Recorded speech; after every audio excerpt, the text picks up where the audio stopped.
এত লোভনীয় স্বাদের বিরিয়ানি কিভাবে রান্না করি? অনেক আপুদের এই প্রশ্নের উত্তর আমি আজকে দিয়ে দিব।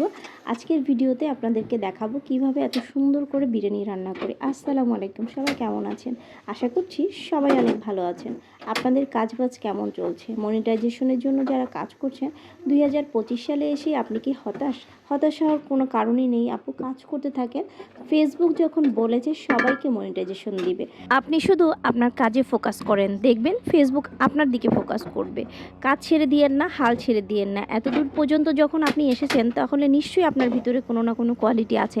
কোয়ালিটি না থাকলে আপনি কিন্তু আপনার কাজকে ধরে রাখতে পারতেন না। নিজের মনোবলকে সবসময় শক্ত করে রাখেন, তাহলে দেখবেন আপনার জন্য সাফল্য একদম আপনার দ্বার প্রান্তে চলে আসবে।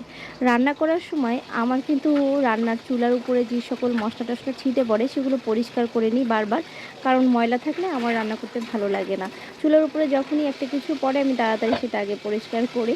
তো এই তো আমি আলুগুলো ফ্রাই করে নিচ্ছিলাম বিরিয়ানির জন্য, আর এই পাশে একটা চুলোতে আমি পানি গরম করে রেখেছিলাম, আর সেই পানির মধ্যে কিন্তু বাসমতি চালটা দিয়ে দিলাম। আর এই বাসমতি চাল আমি 1 ঘন্টা আগে ভালো করে পরিষ্কার করে ধুয়ে কিন্তু পানিতে ভিজিয়ে রেখেছিলাম। একটু পানি বেশি হয়ে গিয়েছে, পানিটা উঠিয়ে নিলাম। তো আলুগুলো এই পাশে ফ্রাই হচ্ছে। বিরিয়ানির মধ্যে আলু না দিলে কিন্তু ভালো লাগে না, বাচ্চারাও আলু অনেক পছন্দ করে। তো এই জন্য আমি সবসময় বিরিয়ানিতে আলু দিই।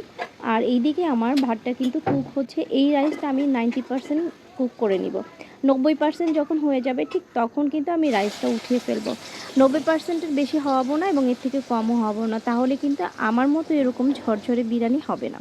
আপনারা অনেকে 80% করেন, তো ওইটা আপনাদের বিষয়, ডিপেন্ড করে আপনি কতটা সময় রাখতে চান। কিন্তু ঝরঝরে একদম সবগুলো চাল আস্তে থাকবে এরকম যদি আপনি বিরিয়ানি রান্না করতে চান, অবশ্যই আপনাকে 90% রাইসটাকে সিদ্ধ করতে হবে এবং তারপরে সেই রাইসটা দিয়ে বিরিয়ানি করলে কিন্তু অনেক মজা হয়।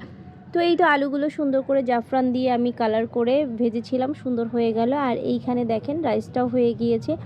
রাইসটা হয়ে যাওয়ার পরে পানিটা ছেঁকে নিয়ে আমি সুন্দর করে এক পাট রাইস, তার উপরে আবার মাংস, আবার আলু, আবার রাইস, আবার মাংস, আলু, এভাবে করে আমি 2বার করে দিয়ে সুন্দর করে একদম লাস্ট ফিনিশিংয়ে এই যে জাফরান দিয়ে দিয়েছি। জাফরানগুলো দুধের মধ্যে গুলিয়ে আমি জাফরান দিয়ে দিয়েছি। আর এই হলো জাফরান, মানে জর্দার রঙটা ইউজ করেছি এখানে। আপনি চাইলে কিন্তু এখানে জাফরানও ইউজ করতে পারেন। আর সুন্দর করে পেঁয়াজ বেরেস্তা ছিটিয়ে নিয়েছি। এই তো হয়ে গেল আমার একদম ঝরঝরে বিরিয়ানি রান্না। খুব চমৎকার করে রান্না করা, একদম সময়ও কম লাগে। মুরগির মাংসটা রান্না করে নিয়েছিলাম খুব সুন্দর করে। এই যে দেখুন একদম মশলা টশলা দিয়ে, বিরিয়ানির মশলা দিয়ে, আপনি চাইলে এখানে গোটা মশলাও দিতে পারেন, আবার প্যাকেটের বিরিয়ানি মশলাও শর্টকাটে রান্না করার জন্য দিতে পারেন। তো ভিডিওটা কেমন লাগলো জানাবেন প্লিজ।